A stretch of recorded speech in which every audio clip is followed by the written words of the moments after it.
नमस्कार नमस्कार नमस्कार. गुड लायब्ररीच्या पहिल्या मराठी व्हिडिओमध्ये तुमचं स्वागत आहे.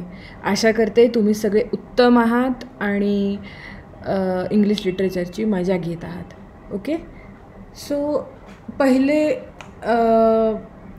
सांगायचं झालं तर गुड लायब्ररीचा मराठी चॅनल आम्ही मुद्दामून सुरू केला आहे. का तर मराठी ही आपली बोलीभाषा असल्यामुळे मराठी आपल्याला लगेच समजते, खूप चांगली लक्षात राहते. मे बी म्हणूनच कदाचित आपल्या आईनी, आजीनी, आजोबांनी सांगितलेल्या गोष्टी आपल्याला अजूनही तशाच्या तशा त्यांच्या शब्दांसकट आपल्या तशाही तोंडपाठ आहेत. पण कदाचित गेल्या वर्षी इंग्लिश लिटरेचरमध्ये काय शिकलो कदाचित आपण विसरू शकतो, हो की नाही. सो म्हणूनच हा उपक्रम सुरू करायचा माझा मानस होता आणि आशा करते की तुम्हाला हा खूप आवडेल आणि तुम्हाला उपयोगी पडेल तुमच्या इंग्लिश लिटरेचरच्या अभ्यासासाठी. ओके, आणि दुसरी गोष्ट अशी की इंग्लिश लिटरेचर समजून घ्यायला आपण मराठीतून समजून घेतलं तर काहीच हरकत नाही आणि फायनली तुम्हाला एक्झाममध्ये तुमच्या इंग्लिशमधूनच उत्तरं लिहायची आहेत. सो त्याच्यासाठी आमचा इंग्लिश चॅनल चालू आहेच. सो ह्यात तुम्हाला मिळणारे सगळे व्हिडिओज तुम्ही रिव्हिजन म्हणून इंग्लिशमध्ये त्या गुड लायब्ररीच्या इंग्लिश चॅनलमध्ये बघू शकता. तर या पहिल्या व्हिडिओमध्ये आपण जॉन बनियन हे एक ब्रिटिश ऑथर होते, ब्रिटिश लेखक होते. त्यांची एक कथा आपण बघतो आहे, द पिलग्रिम्स प्रोग्रेस. पिलग्रिम म्हणजे काय तर एक यात्री जो कुठे चालला आहे, जो त्याच्या धार्मिक स्थळी चालला आहे. उदाहरण द्यायचं झालं तर आपण पंढरीची वारी करतो आपल्याकडे, तर त्या वारकऱ्यांना आपण पिलग्रिम्स म्हणू शकतो. का तर ते यात्रा करून चाललेत कुठे, त्यांच्या देवाच्या दारी, ते त्यांच्या धर्मस्थळी चाललेत, बरोबर. म्हणून त्यांना आपण पिलग्रिम्स म्हणतो.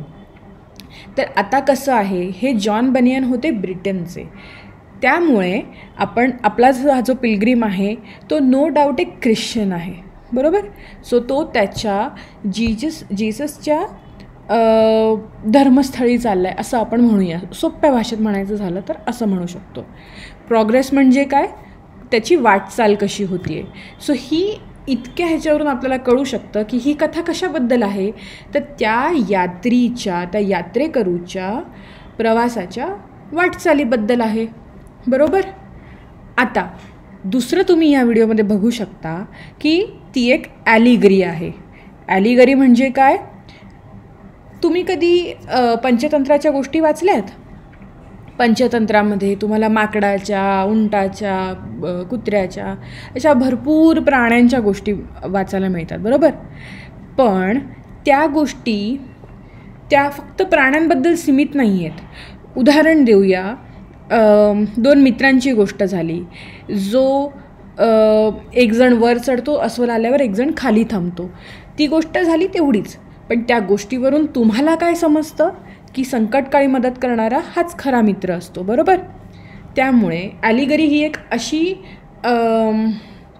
हा एक असा प्रकार आहे ज्या प्रकारामध्ये कथा काही पात्रांबद्दल सांगितली जाते, पण तुम्ही ती तशीच्या तशी न घेता त्यातून जो संदेश मिळतो आहे, जो पॉलिटिकल संदेश असू दे, रिलिजियस संदेश असू दे, किंवा इन जनरल तुम्ही आयुष्य कसं जगा, तुम्ही कसे वागा त्याच्याबद्दलचा संदेश असू दे, तर तो संदेश तुम्ही एक्स्ट्रॅक्ट करायचा आहे. आणि ती कथा तशीच्या तशी, अरे मग हे काय विचित्र लिहिलं आहे, मला काय करायचं, लांडग्याने काय केलं, कुत्र्याने काय केलं, असं कधी होऊ शकतं का. तर तसं नाही आहे. ते तुम्ही त्याच्यातनं संदेश एक्स्ट्रॅक्ट करताय, त्याला म्हणतात ॲलिगरी. आता जर तुम्ही इंग्लिश लिटरेचरमधल्या जुन्या क्लासिक्स वाचल्या असतील अजून, तर तुम्हाला कळलं असेल की बऱ्याच वेळा आपण त्यांचे शॉर्ट फॉर्म्स वापरतो ॲज अ टायटल, पण ॲक्च्युली त्यांचं जे नाव आहे त्या नॉवेल्सचं हे खूप मोठं असतं. सो इथे बघायला गेलं तर ह्याचं ॲक्च्युली बरंच मोठं नाव आहे. आपण वाचूया का. The Pilgrim's Progress from this world to that which is to come, delivered under the similitude of a dream, wherein is discovered the manner of its setting out, his dangerous journey, and safe arrival at the desired country. So आपण बोलीभाषेत आपण रोजच्या लाईफमध्ये आपण फक्त the Pilgrim's progress हा जो लालवाला part आहे तेवढाच म्हणतो, बरोबर. आता काही जण काय करतात, काही जण लॉंग नेम त्यांना विचारलं तर ते सांगतील हा लाल प्लस काळा part, the Pilgrim's Progress from this world to that which is to come. पण ॲक्च्युअल जॉन बनियन यांनी काय नाव दिलं होतं, तर हे सगळंच्या सगळं इतकं मोठं जे नाव आहे ते दिलं होतं. आता खरी गंमत या नावात अशी आहे की तुम्ही कुठलीही गोष्ट वाचताय तर आणि कोणी तुम्हाला त्या गोष्टीचं एंड सांगितला, स्पॉइलर दिला तर काय वाटेल, बरोबर. पण या गोष्टीची गंमत अशी आहे की ह्या गोष्टीचा स्पॉइलर त्याच्या नावातच दिलेला आहे, his dangerous journey and safe arrival at the desired country. So तुम्ही आधीच जर का आम्हाला सांगून टाकताय की तो यात्रेकरू safe arrival at the desired country पोचतो आहे तिकडे तो, बरोबर, तर मग थोडी अँटिसिपेशन कमी होतं, राईट. पण ठीक आहे, आपण हे वाचूया. नेव्हरदिलेस ही कथा खूप इंटरेस्टिंग आहे, खूप शिकवून जाणारी आहे. आणि कसं पुढे जातो तो, त्याला काय काय संकट येतात, की ड्रीम काय आहे, similitude of a dream. Similitude म्हणजे रिझेम्बलन्स, सिमिलॅरिटी, सारखेपणा. सो ते काय आहे हे सगळं आपण हे या व्हिडिओजमध्ये बघूच. आणि नक्की नॉवेल वाचा आणि बघूया कसं वाटतंय तुम्हाला ते.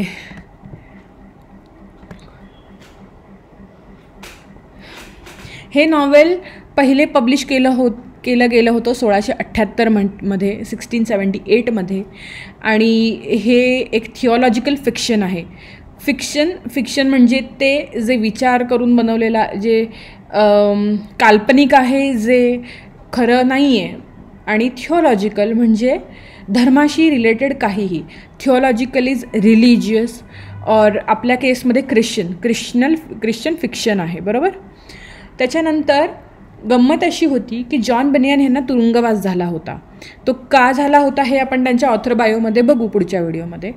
पण गंमत अशी आहे की ह्या तुरुंगवासात असताना त्यांनी हे नॉवेल लिहायला सुरुवात केली गेली होती. जसं आपल्याकडे टिळकांनी लिहिलं होतं किंवा सावरकरांनी लिहिलं होतं, तसंच त्यांनी तुरुंगात असताना त्यांचं हे पुस्तक लिहायला सुरू केलं होतं. ओके. या पुस्तकामध्ये 1,08,260 शब्द आहेत, विच इज 108,260 वर्ड्स. आणि हे पुस्तक 2 पार्ट्समध्ये डिवाईड केलं गेलेलं आहे. ओके. नाव पार्ट 1 आणि पार्ट 2 हे वेगळे पब्लिश केले गेलेले होते. पार्ट 1 पहिले पब्लिश केला गेला होता 1678 मध्ये, आणि मग काही त्याच्यात दुरुस्ती करून, काही ॲडिशन करून तो 1679 मध्ये आला परत. पार्ट 2 हा नंतर काही वर्षांनी 1684 मध्ये आला, 1684 मध्ये. सो ह्या तारखा थोड्याशा लक्षात ठेवा.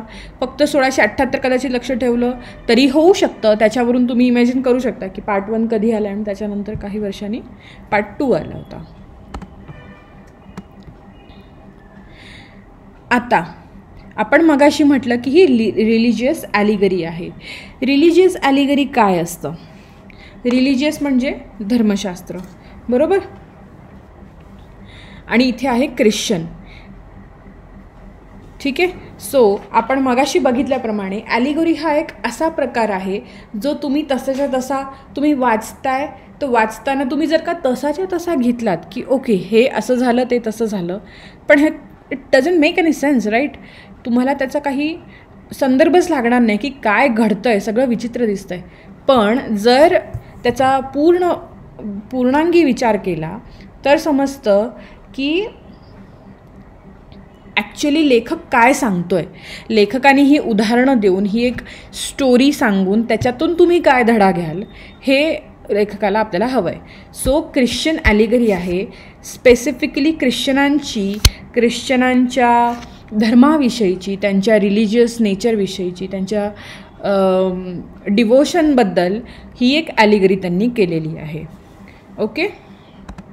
आता सिन्स दिस इज अन ॲलिगरी, एक फिक्शन आहे, एक ॲलिगरी आहे, हे ही खरी घटना नाही आहे, बरोबर. सो याची टाईम सेटिंग म्हणजे हे पुस्तक कुठल्या काळावर आधारित आहे हे आपण एक्झॅक्टली नाही सांगू शकत, कारण हे लेखकाची इमॅजिनेशन आहे, बरोबर. सो आपण त्याच्यासाठी हे म्हणूया की 17व्या शतकात 17th सेंचुरीमध्ये इंग्लंडमध्ये जी सोशल आणि रिलिजियस आणि इन जनरल जी सोसायटी होती, त्यावेळेसची जी पोझिशन होती 17व्या शतकातल्या इंग्लंडमध्ये, त्या परिस्थितीवर आधारित एक लेखकाने लँडस्केप इमॅजिन केला आहे. त्या 17व्या शतकातल्या लँडस्केपमध्येही त्या काळात ही बनवलेली आहे स्टोरी, बरोबर. त्या काळात हा पिलग्रीम जगतोय, बरोबर. नेक्स्ट आहे प्लेस सेटिंग. ही कथा कुठल्या जागी घडते, बरोबर. तर आपण ऑलरेडी म्हटलं आहे की हा ज्या जागी घडते तो 17व्या शतकातला लँडस्केप आहे, बरोबर. तर ती जागा एक नाही आहे. सुरुवात होते त्या कथेची सिटी ऑफ डिस्ट्रक्शनमध्ये, ज्या ठिकाणी विध्वंस होतो असं शहर, आणि तो यात्रेकरू चालतोय, तो प्रोग्रेस होतोय, त्याची वाटचाल होती आहे, आणि तो जाऊन जिथे थांबतो त्याचं नाव आहे सेलेस्टियल सिटी ऑर हेवन. अख्ख्या नॉवेलमध्ये सेलेस्टियल सिटी हा एक शब्द हे नाव वापरलेलं आहे. आता सिलेस्टियल म्हणजे काय? सिलेस्टियल म्हणजे त्याचे जसं आपण रिलिजियस ख्रिश्चन म्हणतो आहे तसं हेवन स्वर्गीय, सिलेस्टियल म्हणजे स्वर्गीय. सो त्याचं सुरुवात होती सिटी ऑफ डिस्ट्रक्शनमधून. तो बऱ्याच जागा पास करून करून करून तो शेवटी पोचतो आहे सिलेस्टियल सिटीला, जिथे त्याला पोचायचं आहे, बरोबर. सो हे झालं तुमचं प्लेस सेटिंग.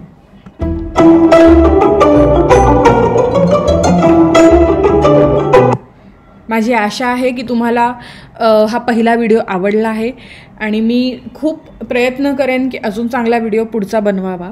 सो भेटूया परत पुढच्या व्हिडिओमध्ये. Thank you so much for watching.